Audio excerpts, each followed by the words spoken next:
안녕하세요. 이번 시간에는 루비의 제어문에 대해서 한번 배워보도록 하겠습니다. 우선 제어문의 역할에 대해서 소개를 해드리자면, 제어문은 실행 흐름에 있어서 제어를 위한 문법이에요. 그러니까 구체적으로 이제 이따가 설명을 드리겠지만, 만약 뭐뭐 하다면 이렇게 일을 하고, 만약 뭐뭐 하면 이런 식으로 일해라, 이런 식으로 어떤 판단을 위한 문법이고요. 그리고 자료를 가공하기 위해서 필요한 도구라고 할 수 있습니다. 그래서 이제 제어문에는 대표적으로 무엇이 있느냐 살펴보면은, 아까 제가 설명드렸듯이 만약 뭐뭐 하면 어떻게 하고 아니면 어떻게 해라, 이런 식의 이제 조건을 거는 그런 조건문이 있고요. 두 번째로는 이제 뭐뭐 하는 동안 어떻게 해라 라고 말하는 이제 반복문이 있습니다. 그래서 크게 보면은 이렇게 두 가지 분류로 나눌 수 있다라고 볼 수 있습니다. 그럼 우선 조건문부터 먼저 살펴보죠. 조건문 중에서 이제 이번 시간에는 특별히 이제 두 가지를 살펴볼 건데, 이제 케이스라고 하나 더 있어요. 원래 그 중에서 이제 그냥 가장 대표적으로 많이 쓰이는 것 두 가지를 먼저 알아보도록 하겠습니다. 이제 if문은 영어 시간에 배우셨을지 모르겠는데, if라는 말 자체가 만약 뭐뭐라면이라는 의미죠. 그래서 if문은 만약 뭐뭐라면은 어떤 거를 실행시키고, 그게 아니면은 뒤에 있는 문법이 실행되는 구조로 되어 있는데, 전 시간에 배웠을지 모르겠지만 연산자를 이용을 해가지고 이제 값이 이제 판별을 해서 true인지 false인지 판별이 나잖아요, 조건절에서. 그러면은 만약에 true면은 밑에 있는 조건이 실행이 되는 거예요. 그리고 false라면은 밑에 있는 조건이 실행 안 되고 다음으로 넘어가는 거죠. 그 다음에 써있는 이 문장은 else if를 줄인 거예요. e를 빼고 else if 이렇게 써있는 건데, 이제 이것도 살펴보자면 이제 위에 게 성립을 안 했어요. false 값이 반환이 되고 난 이후에 요 밑에 있는 것들이 실행되는 거예요. 그래서 이제 이게 조건절 1이 거짓이고 조건 2가 참일 때 요게 실행되는 거고요. 만약에 조건절 1이 참이면은 요 밑에 있는 것들은 실행이 되지 않고 그냥 끝나는 겁니다. end로 가서 끝나는 거예요. 그리고 else문은 조건 1과 2 모두 다 거짓일 때 요게 실행이 되는 거예요. 이거는 조금 이따 예시와 함께 설명을 들으시면 조금 더 이해가 잘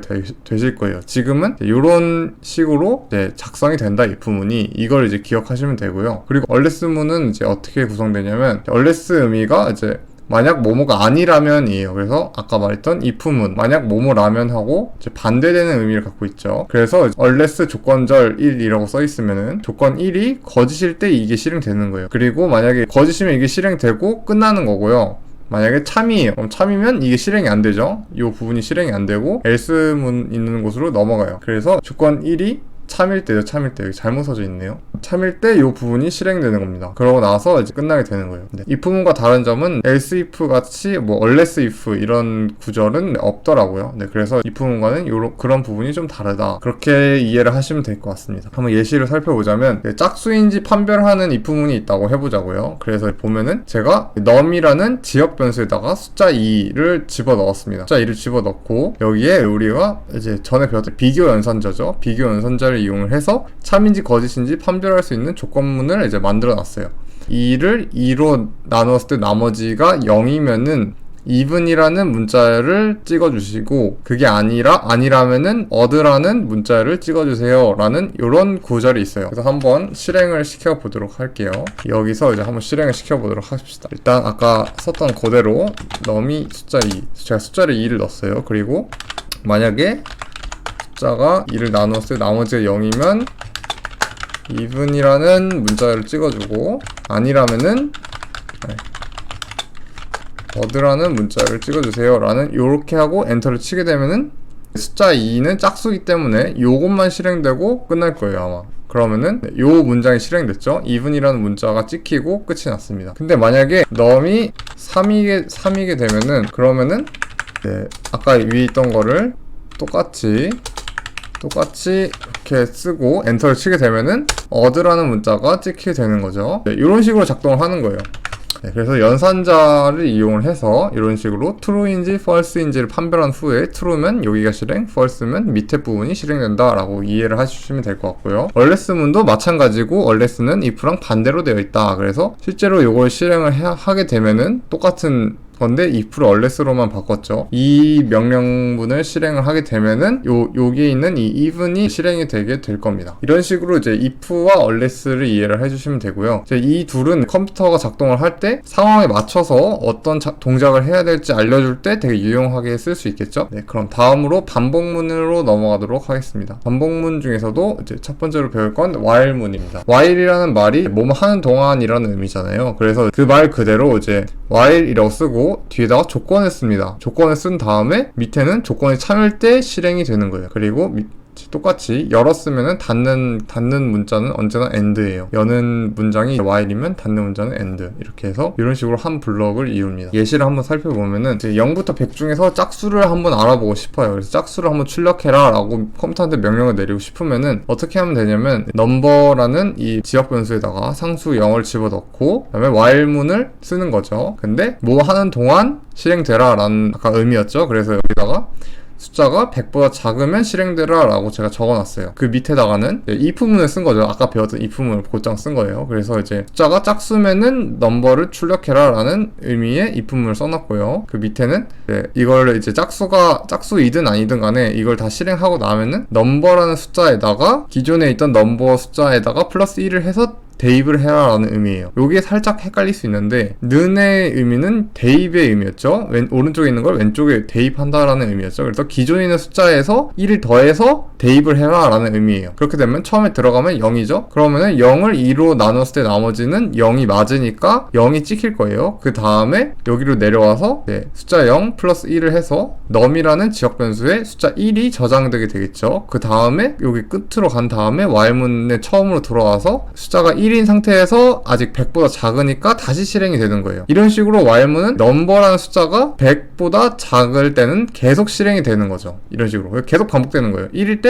가서 홀수니까 이게 실행이 안 되고 넘어간 다음에 숫자 1 더하기 1을 해서 2를 대입을 해요. 그 다음에 2인 상태에서 다시 또 처음으로 돌아와서 이거를 숫자가 100이 될 때까지 계속 반복하는 거예요. 그래서 숫자가 100이 되면은 또 다시 이걸 실행해서 짝수니까 출력하고 그 다음에 100 더하기 1을 해서 101이 된 후에 다시 처음으로 돌아오면은 그때서야 숫자 101이 100보다 크니까 while문을 실행시키지 않고 넘어가는 거죠. 그러면은 이제 모든 0부터 100 중에서 이제 모든 짝수가 다 출력되게 될 거예요. 한번 그래서 실행을 한번 시켜보죠. 처음에 num이라는 숫자에다가 0을 넣고요. 그 다음에 num이라는 숫자가 100보다 작거나 같은 때 실행을 해줘라 라는 의미의 문장을 쓰고 그 다음에 그 num을 2로 나눴을 때 나머지가 0이면은 num을 화면에 찍어주고 이렇게 해주고 그 다음에 num이라는 변수에다가 1을 더해서 대입을 해라. 그 다음에 end. 이렇게 하게 되면은 여기서 엔터를 치면은 0, 2, 4, 8, 4, 6, 8 이런 식으로 짝수가 계속 찍히게 될 거예요. 100까지. 잘 보게 되면은 이게 0, 2, 4, 8, 4, 6, 8 이런 식으로 아까 제가 말했던 그 로직대로 실행이 돼서 이렇게 숫자가 100까지 찍힌 걸 볼 수 있습니다. 그럼 이상으로 while문에 대한 설명을 마치고요. 마지막으로 for문에 대해서 설명을 해드릴게요. for문은 이제 원래 이 문법이 이렇게 이름을 for라고 써놓은 이유가 이제 for 뭐뭐뭐 do 뭐뭐 이렇게 이제 이런 구절을 염두에 두고 이런 문법을 만들었다고 해요. 처음에. 그래서 뭐뭐 동안 뭐뭐를 하라에서 유래됐다고 합니다. 그래서 한마디로 일종의 이제 반복문인 거죠. 반복. 그래서 보게 되시면은 이 for문은 이런 식으로 적혀 있어요. for 어떤 변수를 내가 설정하는 거예요. 내가 원하는 문자 아무거나 설정하고 in 범위 이렇게 해놓으면은 이 범위 안에서 이 변수 숫자가 바뀌어요. 이제 플러스가 돼요. 변수의 범위 값이 담겨서 안에서 사용이 가능하다라는 건데 이따가 이제 예시를 보고 구체적으로 이해를 할 수 있을 거예요. 지금은 요런 꼴이다라는 것만 기억을 해주시면 되고요. 그 다음에 이제 이 범위 말고 배열을 쓸 수가 있어요. 똑같은 위치에. 그래서 이 변수의 배열의 원소 하나하나가 담겨서 요 밑에 있는 문장들이 실행되게끔 되어 있습니다. 그래서 이제 여기에는 범위나 배열을 넣을 수 있다. 이렇게 기억을 해주시면 되고요. 그래서 이제 가장 간단한 예제가 이제 0부터 10까지 출력을 해보는 거예요. 그래서 이 문장을 한번 실행을 해보죠. for 예를 들어서 x인 0부터 10까지 범위에 있는 숫자를 찍고 싶어요. 이렇게 쓰면은 x라는 숫자에 0을 처음에 넣어요. 그 다음에 밑에 있는 문장이 실행되는 거예요. puts x and 이렇게 써놓으면 0, 1, 2, 3, 4, 5, 6, 7, 8, 9, 10 이렇게 해서 처음 숫자하고 나중 숫자를 포함한 범위를 의미를 하거든요. 이 점점이. 그래서 이 문장을 실행을 하게 되면은 이제 처음에 0을 넣어요. 컴퓨터가 x에다가. 그 다음에 요 밑에서는 제가 원하는 명령을 실행을 시키죠. 그 다음에 다 끝나고 나서 처음으로 돌아옵니다. 그 다음에 0이 끝났으니까 1을 대입을 해요. 1을 x에 넣고 또 실행시키고 2를 넣고 또 실행시키고 3을 넣고 또 실행시키고 이런 식으로 x에다가 이 범위에 있는 숫자들을 집어 넣은 다음에 하나하나 다 실행을 순차적으로 시키는 거예요. 그게 바로 이제 for문입니다. 그래서 여기서 엔터를 치면은 0부터 10까지 숫자가 이런 식으로 찍히게 되는 거고요. 네, 아까 보여드렸던 0부터 100까지 중에서 짝수만 출력하게 하는 것도 엄청 쉽게 이렇게 x가 2로 나누었을 때 나머지가 0이면 x를 출력하세요. 이렇게 해서 이렇게 작성해서 아까 썼던 while문을 똑같이 쓸 수 있습니다. 똑같이. 네, 이것도 똑같은 의미인 거예요. 그래서 여기서 엔터를 치게 되면은 아까 봤던 그런 0부터 100까지 중 짝수만 이렇게 출력되는 걸 볼 수가 있어요. 이렇게 실행을 하면은. 그래서 for문의 의미는 이 범위 아닌 숫자를 하나하나 대입을 해서 밑에 안에 있는 문장들을 실행시키는 거다라고 이해를 해주시면 될 것 같아요. 그리고 for문의 또 다른 특징은 배열을 하나하나 대입을 해서 밑에 있는 걸 실행시킬 수도 있다라는 건데 이제 이것도 한번 해보죠. 제가 예를 들어서 뭐 배열을 이제 한번 지역 변수에다 대입을 해보자고요. 여기다가 hi, hello, 여기다 숫자 3을 대입한다고 합시다. 이런 식으로 이제 배열을 제가 array라는 이 지역 변수에 집어 넣었어요. 그 다음에 for문으로 하나하나 출력을 해보고 싶으면은 for array 이런 식으로 그러면 여기 배열이 들어간 거고 이제 하나하나의 원소를 i에다 집어 넣겠죠. i and 이렇게 해서 엔터를 치면은 hi hello 3이 찍힐 거예요. 저희 예언대로 hi hello 3이라고 찍혔네요. 네, 이런 식으로 이제 숫자의 범위뿐이 아니라 배열을 집어넣을 수도 있다. 그리고 전 아까 점점을 썼는데 여기는 점점점 점 3개를 썼는데 점 3개의 의미는 처음 건 포함하고 마지막 건 포함하지 않는다 라는 의미여서 예를 들어서 0.2를 하면은 0부터 2, 0, 0, 0, 1, 2의 의미고 그리고 0.2는 0, 1의 의미예요. 그래서 이제 이게 두 개가 다릅니다. 점 두 개는 끝에 거 포함하고 점 세 개는 끝에 거 안 포함하고 뭐 쓰다 보면은 익숙해질 거예요. 네, 이런 구절이 있다라는 걸 이해해 주시면 됩니다. 네, 그러면은 이상으로 조건문과 반복문을 전부 다 설명을 해 드렸어요. 마무리하도록 하겠습니다. 감사합니다.